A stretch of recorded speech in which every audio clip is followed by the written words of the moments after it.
This is John Pristine with Pristine Health. Just want to show you all my garden right quick. Let me flip the camera. This is my garden. When I started planting this stuff, I started planting this stuff I think in April. Maybe like in the March, early April. I have these plants you see here are sunflowers. They haven't flowered yet, of course. And these vines you see here are watermelon vines. So I'll have some watermelon soon. Here you see a little watermelon coming on the vine right here. A little watermelon. There's a bigger one over here somewhere. Oh yes. Right here. See that little watermelon in there? That one's called the type I planted is Georgia rattlesnake. Georgia rattlesnake watermelon. I have some cantaloupe over here. This right here is some type of mystery squash. I didn't plant this, it just popped up. And I'm not sure exactly what kind of squash this is. I could tell it was, when I could tell by these leaves that it was some type of squash plant. But I'm not sure exactly what kind of squash it is. It could be a pumpkin, I'm not sure. But I know it's in the squash family. So we'll see what happens with it. These are muscadine vines, muscadine grapes. This is the first year I planted these, so not all the vines have grapes on them right now, and even the ones that do don't have that many on them. Here's a broad view of my garden. I like being as natural as possible. As natural as possible. That's what pristine health is all about. Being as natural as possible. So I grow a garden every year. I can't grow everything. So, I still have to go to the store, to the farmer's market for some things. I'm doing well. I still have to go to the farmer's market for some things, but In the trash right there, right? yes, ma'am. Okay. But yeah, I try to grow what I can out here. I have tomatoes out here. I'm gonna go ahead and actually harvest my first ripe tomato of the season. Now this particular tomato plant, I don't even know what type of tomato this is because I didn't plant this one. It just popped up. It popped up and it started growing more vigorously than all the other tomatoes plants that I actually did plant. And so I don't know exactly what kind this is. It looks like either a brandywine or a Cherokee purple tomato though. But it's a big tomato. Look, how it fits in the palm of my hands. I'm sure it's gonna taste pretty darn good as well. Like I said, I have cantaloupe over here. Let me see if I can find a little cantaloupe growing on any. Oh, yep, there's one that started right there. A little cantaloupe. It might be kind of blurry. It's a little cantaloupe started right there. A little cantaloupe.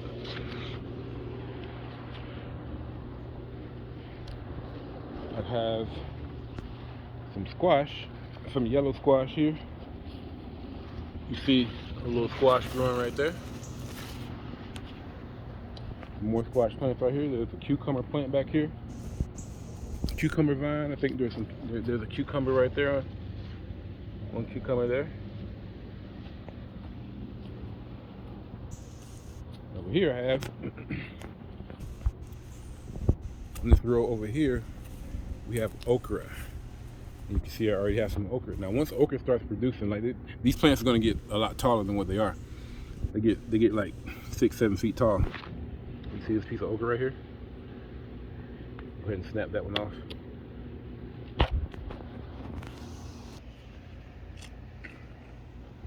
Doesn't get any fresher than that.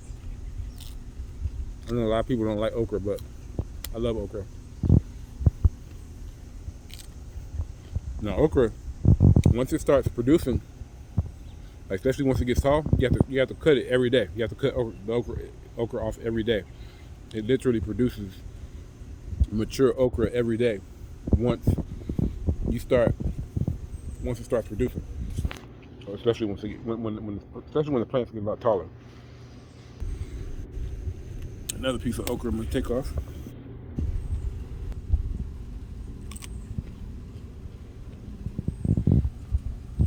Then I have some. These are jalapeno peppers right here. Jalapeno pepper plants. Now they're crowded out a little bit right now by these greens, these mustard greens. Now these mustard greens, I don't plant these either. They just pop up. They pop up. They flower. You see the flowers? The flowers generate seeds, produce seeds, and the seeds scatter, and they just pop up. And I just let them grow.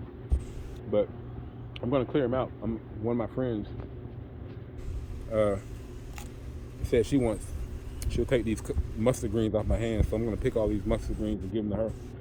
But I just have too many. They just pop up all the time. I have more than I can eat. But let me get here's another jalapeno plant. Jalapeno plant there. Let's see if I can find any little peppers growing on it yet. Yep, there's a little pepper growing on it right here. See that pepper right there? It's gonna get a lot bigger than that. Let me see. Where's that? Yeah, there it goes. Yeah, it's gonna get a lot bigger than that though. And there you have it. That's my garden. I need to weed it a little bit, but that's it. That's my garden. I also have a peach tree out here. So here's my peach tree. Now there's a story behind this peach tree. This is below this peach tree. You see this underneath this peach tree. You see this is a compost pile where you just I throw, yard scraps, and like scraps from the kitchen, like when I'm peeling vegetables or the scraps from the vegetables that I use in my kitchen, I put in the compost pile, and you put that out here, and it breaks down and becomes soil, very, very fertile soil, and you can use that in your garden. So anyway, I've had this compost pile for years, and one year I noticed this bush growing in the middle of my compost pile, maybe about, I don't know, a foot or two high, and I intended to pull it out. And I just kept procrastinating. And then in one season, that bush just blew up into a full-grown tree. Like it seemed like it was overnight. It wasn't overnight. It was in one season, really. Like I said. And then I was like, what in the world? I couldn't believe how quickly it grew. I was just gonna yank it out. I thought it was just some random bush. But then when it blew up like that in one season, I noticed it's a peach tree. Like I walked over here and there were peaches on it. I was like, well, look at that. A peach tree just popped up in my compost pile and took off. And of course, since it was in the middle of a compost pile, like I said, the compost provides once all that stuff breaks down, it's nutrient rich. It is nutrient rich, and it provides anything that's growing in that area a lot of plenty of nutrients to thrive. Now I have a peach tree in my front yard too, and that one is only like, I don't know, maybe 8 feet high, but this one is probably like 18 feet high. And the one in the front yard has been there longer than this one. The one in the front yard I planted. So yeah, this peach tree actually really needs to be pruned. Peach trees, if you know anything about peach trees, you're actually supposed to prune them like to where they're like 4 main branches, so they can produce bigger peaches. I actually haven't eaten very many peaches off this tree, off either of my trees. But yeah, that's the story behind that peach tree. Then I have a fig tree over here. I have 2 fig trees, one right here in this corner and one in the other corner. I don't know how well they're gonna do this year because we haven't been getting a whole lot of rain. So we'll see what happens. But there are already some figs on here. And then I have a pecan tree. That's a pecan tree right there. That's been there for about 5 years. And I have a pecan tree over here. I transplanted this one this year, and then when I did that like really at the wrong time. I did it when it was already sprouting for the spring, and so it went into shock. So it didn't bloom. The leaves didn't bloom like they should have this year. So once it establishes itself, in its new spot, the next year it'll do a lot better. I had to move it though because it was right up against the compost pile, and it was getting crowded out by the peach tree. It wasn't getting much sun, so I had to move it. And over here I have some blueberry bushes. The blueberries did not do well this year. The ones that did come on immediately got eaten off by the birds. You can see like a few, maybe 1 or 2 still here. There's 1 blueberry there, couple blueberries over here. But like I said, they didn't do well this year. I think we didn't get enough rain at the right time. I think that was part of it, because last year they were loaded. Had plenty of blueberries, but this year I don't have that many. Almost none, really. Here's another blueberry bush. This one was loaded last year, and now it's like I can't find one on here. But it's like that sometimes when you're. It's like that sometimes when you're growing food. And this is a plum tree here. It's a plum tree. I think all the plums are gone. It's a relatively young plum tree, and I've eaten plums off of here. They're pretty good. But this tree actually needs to be pruned as well to produce like it should.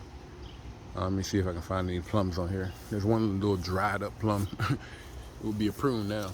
I don't know if you can see that. Yeah, it's all dried up. Up in here, right here too. They're all dried up. I didn't pick them in time.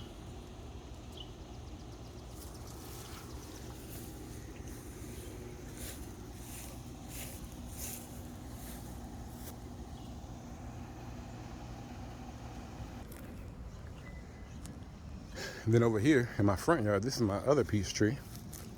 Like I said, it's been here longer than the peach tree in the back by the compost pile. But you can see it's not anywhere near as big. Doesn't have as many peaches on it. The peaches aren't as big, but again, I do need to prune it. You can see some peaches there, peaches there.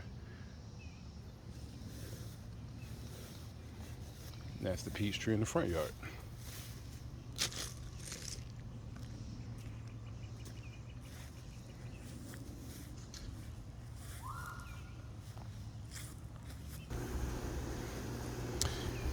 And that's about it for today.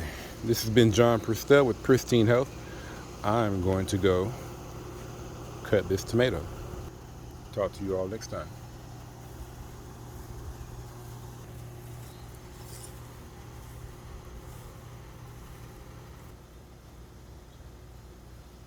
I have a feeling this is going to be quite the delicious tomato.